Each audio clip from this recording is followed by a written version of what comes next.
So, as I was talking to the kids about this morning, we are talking about belonging this month. And when I was thinking about the newsletter article that I wrote in September, I realized that everybody belongs somewhere, but nobody belongs everywhere. And when I think about the expectations of what it means to belong, I wonder if sometimes we have unrealistic expectations about where we're supposed to belong or where we do belong or how many places we don't belong in. And do we sometimes do ourselves more harm than good when we decide that we just don't belong somewhere because perhaps we have decided that we need to belong everywhere? And so I've just been thinking about that this week. And then it was interesting this morning when I drove up. Jimmy's always here before me, but usually, other than that, I'm the first person here. And there was a wonderful man who I see him. He came a few times a few years ago before COVID shut everything down. But throughout, the years, I see him occasionally walking through the parking lot on his morning walk as I'm driving up. And so this morning I waved to him and he stopped and he came over and talked to me, and we ended up having a lovely conversation for about 10 minutes. And he said, it's wonderful to see you, and I love walking through this area and it's beautiful, and I don't always come in because I haven't really felt, he's like, I don't really belong with people. Like, I'm kind of solitary and I love what you guys are doing, but it's hard for me to actually be in the church. And it was kind of like he was, even though he was at peace with the idea that he doesn't come in, but he likes to just walk around and be present. And he said, I have all these treats for dogs and I just walk around and I give the dogs treats. And he was kind of a little bit feeling like he needed to be apologetic for the fact that he felt like he maybe should be in here with us on Sunday mornings because he resonates with who we are as Unitarian Universalists. And yet it's hard for him to be with this many people because he's an introvert. And so we got into that concept of what does it mean to belong? And what I told him, I said, well, I think faith communities should be so much more than just what we're doing on Sunday mornings.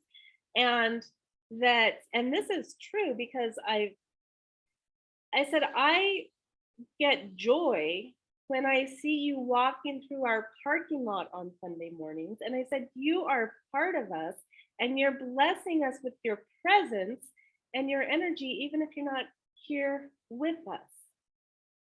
Because we tend to think that we can only belong if we're belonging in a certain way.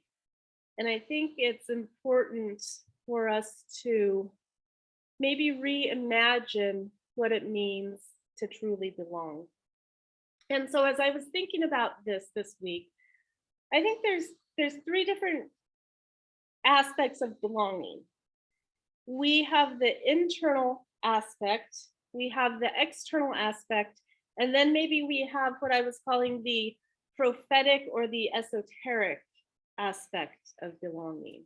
And so when I think about external belonging, I think about some of the recent events this week, in the last 2 weeks in England, with Queen Elizabeth passing away. What did that mean to be living in England right now, and the people in England who are grieving the loss of a queen that has been part of their lives for most people their entire lives, and seeing the line that they said, just to pay their respects, 30 hours of people standing in line to pay their respects. And I was thinking about that in relation to belonging, right? That is an external example of what it means to feel like you belong in a place that you're willing to be part of a crowd of millions of people standing in line for 30 hours to honor an aspect of who you are and who your culture is. That is a national example of belonging.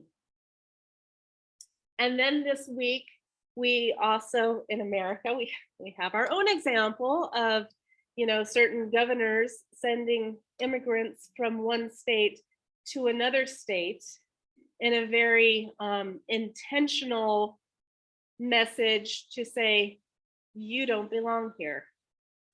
Another sense of external belonging when we say, you know what, we're going to be so exclusive that we're actually going to put you on a plane in our state and ship you off to a different state because you don't belong here. And it sounds like, from reading the headlines, the people in Martha's Vineyard in New York, they're being welcoming and they're saying you're welcome here, right? But what we talked about a little bit in the children's story this morning is, just because we are welcome somewhere, it may not totally feel like we belong yet, right? I think welcoming is the first aspect of feeling like you belong, but there are some other steps there. So belonging can be literally an external experience. One of the reasons that we intentionally have our Black Lives Matter banner outside and we have rainbow flags around this building is for an external message to people in our community to say, you're welcome here. You might feel like you can walk in here and perhaps gain your own sense of belonging. And so those external messages, I think, are really important. But then we also, in order to truly feel like we belong, we have to have that internal sense of belonging also. And Brene Brown writes, because true belonging only happens when we present our authentic, imperfect selves to the world, our sense of belonging can never be greater than our level of self-acceptance. I'm going to say that again. Our sense of belonging can never be greater than our own level of self-acceptance.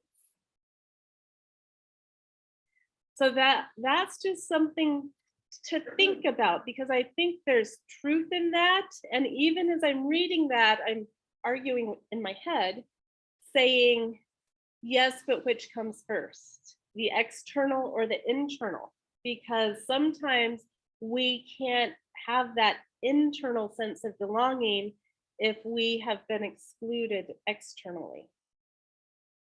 And at the same time, there is nothing that anybody outside of us can do to make us feel like we belong if we won't allow ourselves to feel like we belong.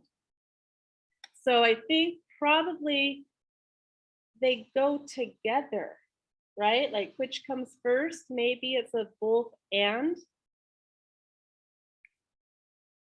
But I do think that you can have, and we've seen it demonstrated over the centuries and the years with really wonderful people who have been able to demonstrate that you can have an internal sense of belonging even if you are being excluded externally. Greta Thunberg says, When haters go after your looks and differences, it means they have nowhere left to go. And then you know you're winning. I have Asperger's, and that means I'm sometimes a bit different from the norm. And given the right circumstances, being different is a superpower, right? So there we go with an example of somebody who maybe doesn't always belong in the normative culture that she is raised in and lives in, and yet she understands that internal sense of who she is can absolutely be a superpower.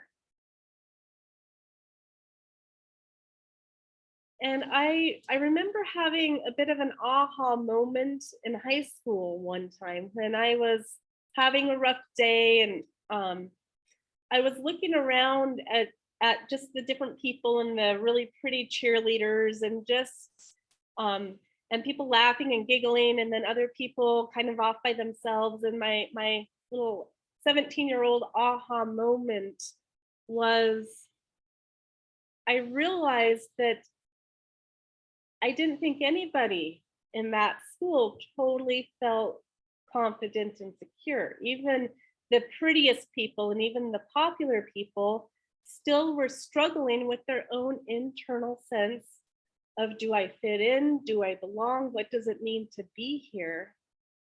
And I realized if that is going on for everybody, and that's going on for me, then maybe I'm actually a little more normal than I think. And maybe I can have a little bit of compassion for those cheerleaders that I was envious and jealous about, because I realized that they probably weren't as happy and their life wasn't as perfect as I was projecting onto them. And I think about that often, you know, especially, and that was before we had social media and Facebook and all of that, but we can project something onto the world that can make us appear a certain way. And we might appear that certain way, but what we're actually experiencing inside might not be totally in alignment with what we're projecting onto the world. But the problem with that is that when we do that, then what happens is that the people who are also not feeling totally in alignment and welcome within themselves are seeing all of these perfect projections that other people are projecting on. They're internalizing it and saying all of these people are so happy and their lives are so great and their families are so perfect, and I'm not feeling that way inside. But let me possibly put on a happy picture, and then I can too project into the world what I'm wanting to project. And then it kind of becomes a cycle of, are we really feeling like we belonged, or are we pretending that we belonged and helping other people think that we belong? And so I'm kind of just thinking out loud right now, but we need, I guess my point is, we need to be gentle with ourselves.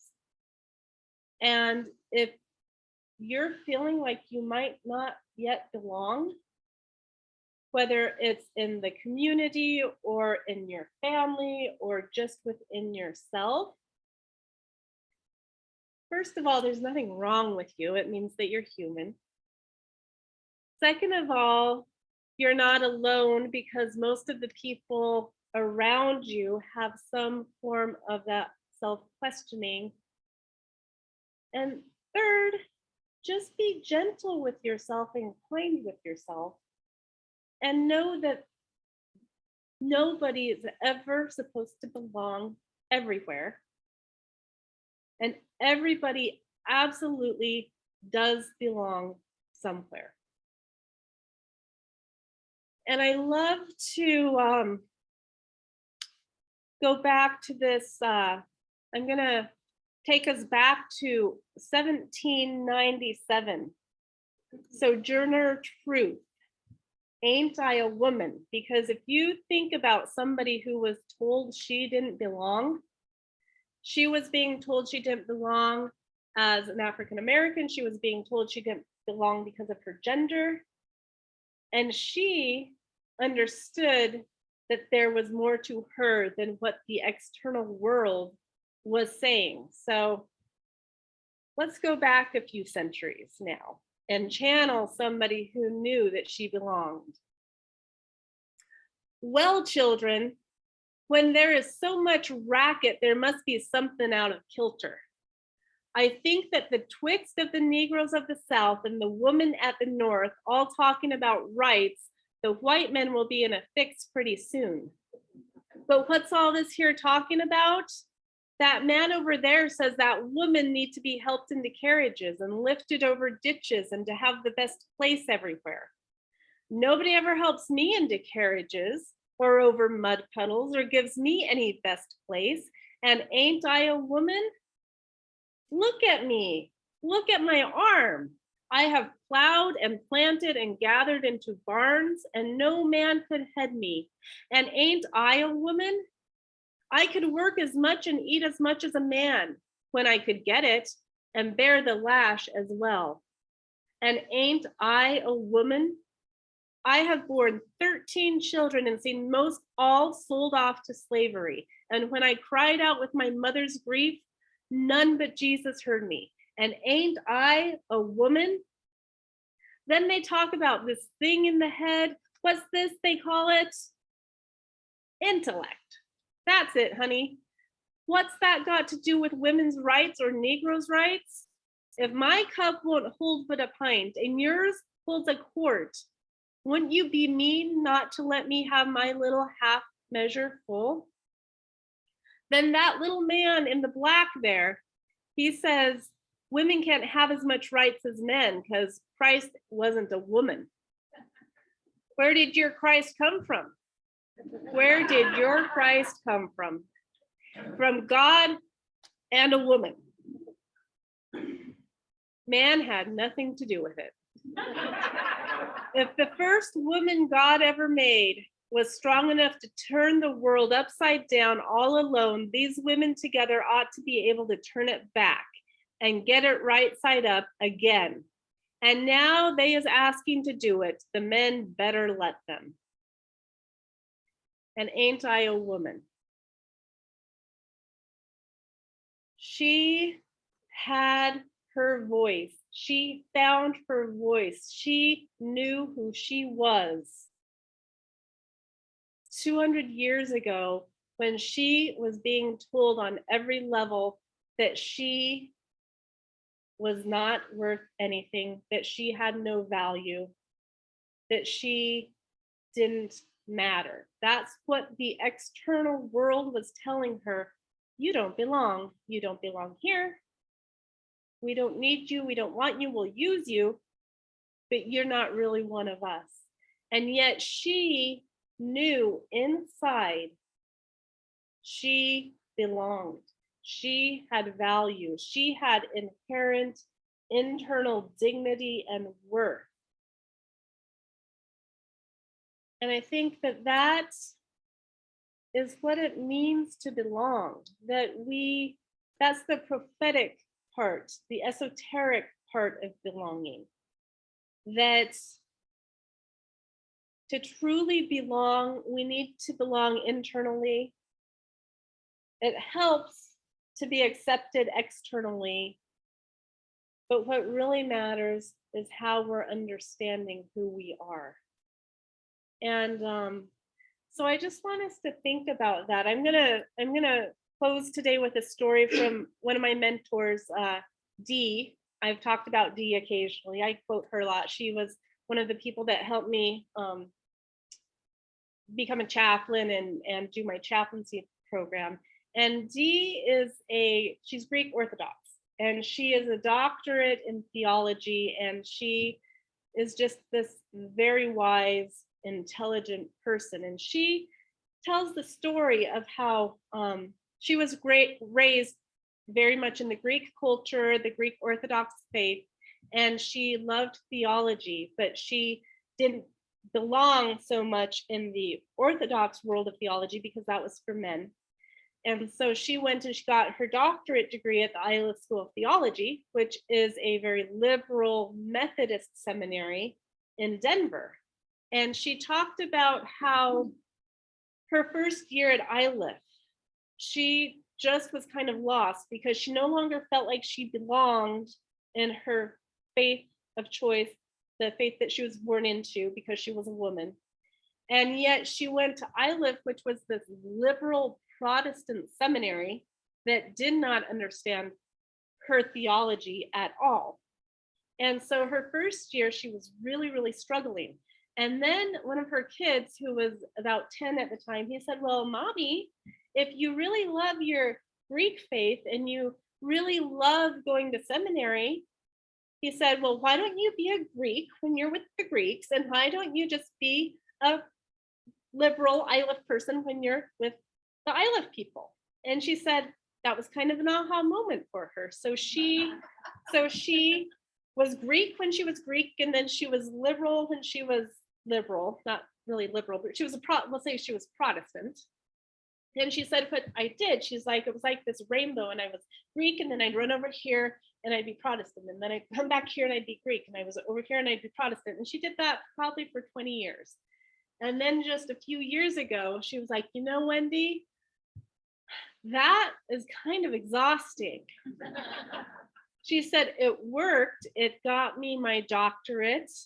I love what I do, but I'm exhausted because I'm so tired of having to run over here and over here and over here and over here. And she said, what I finally realized, and it took her into some of the later decades of her life. So this isn't, you don't just get it, but she said, I finally realized that I could just go right here, kind of at the top of the rainbow. And she said, I could let the Protestant come to me, and I could let the Greek come to me, and I could sit in my center. And she said, now I feel like I belong. I belong in both worlds. But what happened, she had to figure that out for herself.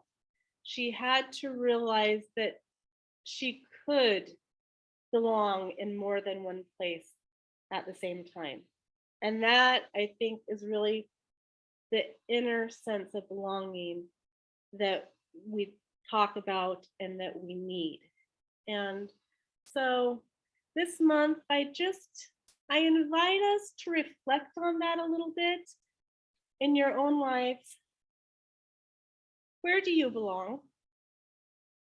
Where do you feel like you don't belong?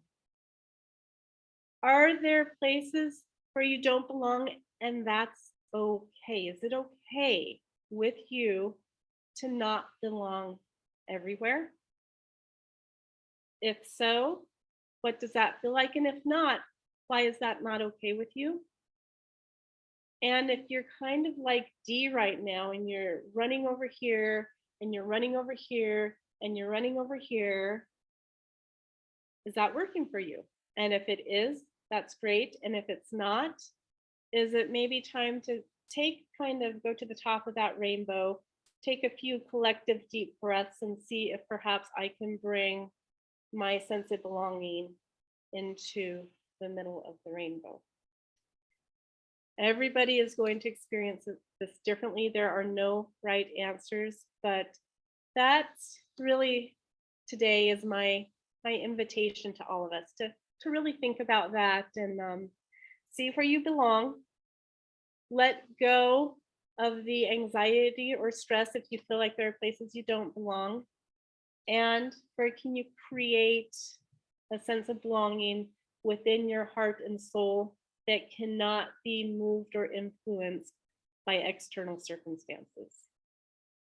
And as we reflect on this, we're going to sing together Spirit of Life, one of my favorite hymns, number 123 in your hymnal.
We extinguish this flame, but not the light of truth, the warmth of community, or the fire of commitments.